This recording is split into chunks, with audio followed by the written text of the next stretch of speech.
మళ్ళీ దర్శనం ఎప్పుడు? మా కిన్నెర కన్నీ ఎప్పుడు రమ్మంటే అప్పుడు. పోండి, మీకు అసలు తీరికెక్కడుంటుంది? ఎన్ని పనులు. ఈ రాణి గారి ఆజ్ఞ పాటించడం కన్నా ముఖ్యమైన పని ఇప్పుడు నాకు ఇంకేముంది?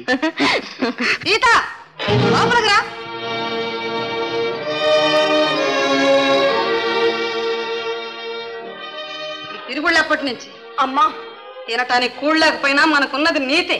ఆ నీతైనా నిలబెట్టుకో. వీళ్ళ కార్లు షోకులు నీ నీతిని నిలబెట్టలేవు. అమ్మా ఆయన సంగతి నీకు తెలియదు. దేవుడు లాంటి వాడు. దేవుడు వీళ్ళ నాన్న ఎన్ని కొంపులు కూల్చాడో, ఎన్ని ప్రాణాలు తీశాడో. ఆయన కొడుకు కాదు ఈయన. ఇలాంటి కలవారి బిడ్డలు ఎంతమంది ఆడపిల్లల జీవితాలు గంగలో కలిపారు నీకేం తెలిసి? అమ్మా, మీరన్నమాట యథార్థమే. కానీ కలవారి బిడ్డలందరూ చెడ్డవాళ్లు కారు. మా నాన్న ఎన్ని దారుణాలైనా చేసి ఉండొచ్చు. ఆయన కడుపున పుట్టినంత మాత్రాన నేను చెడ్డవాణ్ణి కానక్కర్లేదు. అమ్మా, హిరణ్యకశిపుడి కడుపున ప్రహ్లాదుడు పుట్టలేదమ్మా. దేవత లాంటి మా అమ్మ మీద ప్రమాణం చేసి చెప్తున్నాను. సీత నా ప్రాణం.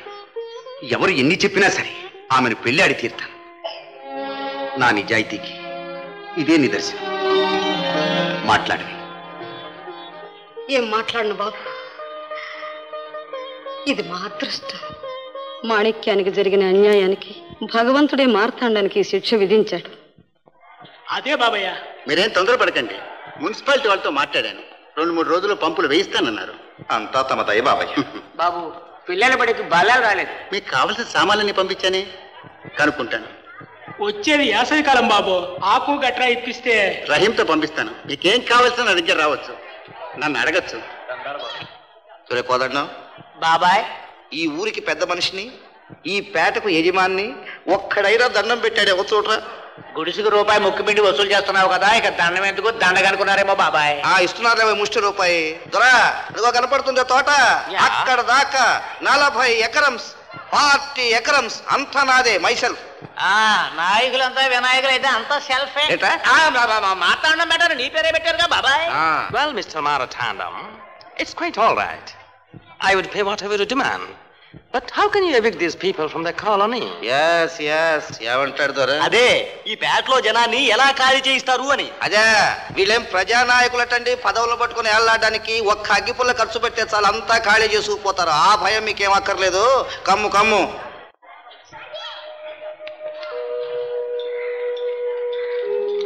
ఎవరు ఇంట్లో? బాబా ఇంట్లో లేరండి, ఊళ్ళోకి వెళ్ళారు.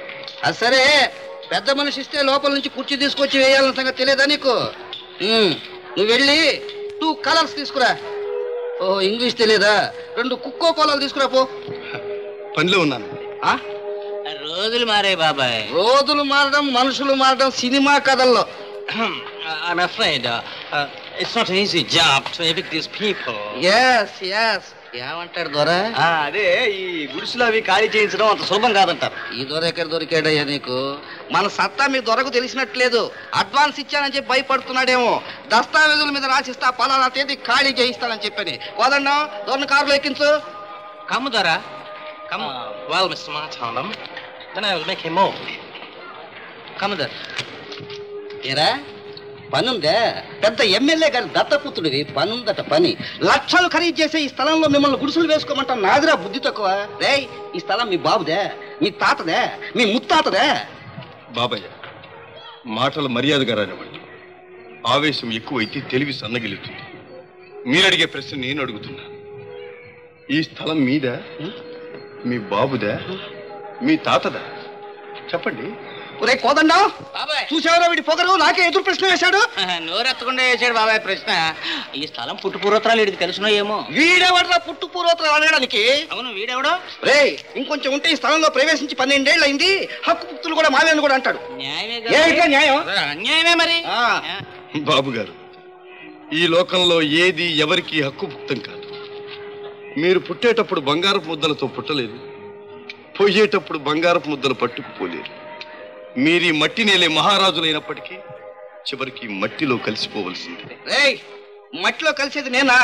నన్ను నువ్వు మట్టిలో కలుపుతావా? నేను చెప్తాను.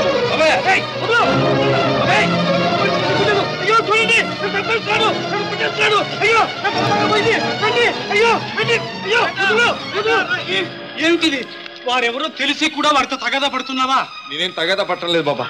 ఈ పేట నాదని, ఖాళీ చేయమని వారే నా చేయి పట్టుకుని గొడవ చేస్తున్నారు. అవును పడతానురా. ఈ స్థలం నాది, నా ఇష్టం. అమ్ముకుంటాను, తగలబెట్టుకుంటాను. నువ్వెవరు అడగడానికి? ఏమయ్య వెంకట శాస్త్రి, నువ్వు పెద్ద మనిషి కదా, నీ పేటలో ఉండిచ్చాను. చెప్పు న్యాయం. మార్తాండం గారు, ఈ పేటకంతటికి మా ఇస్మాయిల్ అన్నయ్య పెద్ద. అయ్యయ్యో, అదేమిటి శాస్త్రి సాయిబును పట్టుకుని అన్నయ్య అంటున్నావు? మన జాతి ఏమిటి, మతం ఏమిటి, సాంప్రదాయం ఏమిటి? మన్నించండి, జాతి మతం కులం గురించి ఆలోచించడానికి మాకెవరికి తీరిక లేదు. కులాలు మతాలు ఎత్తుక్కుంటా కూర్చుంటే మాకిక్కడ కూడే దొరకదు బాబయ్య. అయ్యా, ఈ కులం వారు ఈ పని చెయ్యాలనేది ఆనాటి ధర్మం. ఇప్పుడు ఎవరు ఏ పని చేస్తున్నారనేది కాదు ప్రశ్న, ఎంత బాగా చేస్తున్నారనేది ముఖ్యం. అన్నయ్య, మన వెంకన్న పరిస్థితి ఏం బాగాలేదు. అలాగా పద. చూడండి అయ్యా, పోతున్నాడు పెద్ద పారిన్ డాక్టరు. ఇదిగో ఇస్మాయిల్, నీ కొడుకు ప్రవర్తన ఏం బాగలేదు, కాస్త బుద్ధి చెప్పు. ఆ క్యాప్ గీపంతా రౌడీలాగా ఉన్నాడు. అది సరే, మీరు రేపు కూలిపేటంతా ఖాళీ చేయాలి. నాతో పేచి పెట్టుకుంటే పనికిరాదు. రేపు కోదండం, నా వెనకాలే రారా. దేనికైనా మంచిది ఇంకొక నలుగురిని కూడా చూడు. ముగ్గురు చాలు, నాలుగో వాడు నేనున్నానుగా.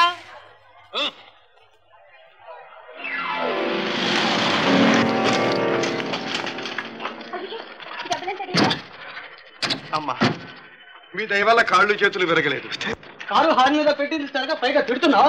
అబ్బో, చోకలు చేస్తే టర్నింగ్లు రావుగా. ఈ కార్యక్రమం నుంచి కదలడానికి వీల్లేదు. Police station. ఆగండి, ఏమిటా తొందర? అయినా ఇప్పుడేం జరిగిందని? ఆడపిల్లలతో మర్యాద మీరు మాట్లాడొచ్చా? చేతనైతే వాళ్ళ మనసు మార్చడానికి ప్రయత్నించాలి. అయినా కయ్యాన్ని కాలు దూతారా? అన్నట్టు నేను మున్సిపల్ ఆఫీస్కి వెళ్ళమన్నాను కదా. అక్కడికే వెళ్తున్నానయ్యా. వెళ్ళు. అన్నట్టు నేను హై స్కూల్ మాస్టర్ గారి దగ్గరికి వెళ్ళమన్నానుగా. అక్కడికే బయలుదేరా. వెళ్ళు. మీరు అందరూ వెళ్ళండి, మీ పని మీరు చూసుకోండి. ఏమైందన్నయ్య?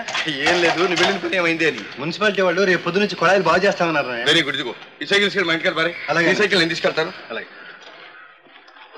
అమ్మా, మీరంతా చదువుకున్న వాళ్ళు, డబ్బున్న వాళ్ళు. ఇదిగో చూడండి, మీరుండే ఈ లోకంలోనే చదువు రాని వాళ్ళు, డబ్బు లేని వాళ్ళు కూడా ఉన్నారని మర్చిపోకండి. వస్తాను.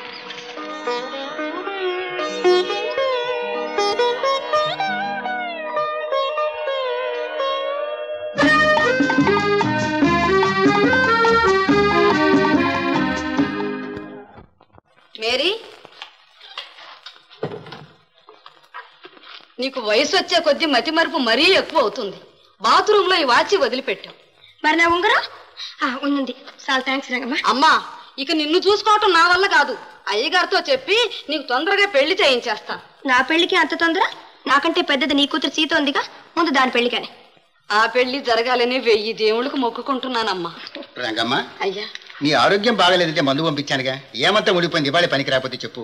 నే రాకపోతే అమ్మాయికి పెట్టుపోతా ఎవరు చూసుకుంటారు బాబు? అందుకని ఆరోగ్యం పాడు చూసుకుంటావా? ఎవరినైనా పంపిస్తే పోయేదిగా. ఎవరూ అక్కర్లేదమ్మా, అమ్మాయినే పంపిస్తాను. రా మేరీ, టిఫిన్ చేద్దాం. సలాం దాదా, సలాం. అదే పేటలో పిల్లలందరూ ఇక్కడే ఉన్నారే, బడికెళ్ళలేదా? లేదు. ఎందుకని? మా స్కూల్లో స్ట్రైక్. స్కూల్లో స్ట్రైకా? దేనికి? తెలుగుకి ముస్లిం టీచర్ వేశారని. ఏమిటి, తెలుగుకి ముస్లిం టీచర్ని వేశారని సమ్మె చేస్తారా? ఎంత పిచ్చిదనం. తమ్ముళ్ళు, చెల్లెలు, నేను ఒకటి చెప్తాను, చెప్పండి. చెట్టపట్టాలు పట్టుకుని దేశస్థులంతా నడువవలెనోయ్, అన్నదమ్ముల వలెను జాతులు మతములన్నీ మెలుగవలెనోయ్. వెరీ గుడ్, జై హింద్. ఇప్పుడు ముస్లిం మాస్టర్ తెలుగు చెప్పినా పర్వాలేదుగా? స్కూల్కి వెళ్ళండి. అచ్చా, బహుత్ అచ్చా, జాओ जाओ बच्चे.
అమ్మా, బాత్రూంలో ఇది మర్చిపోయారు.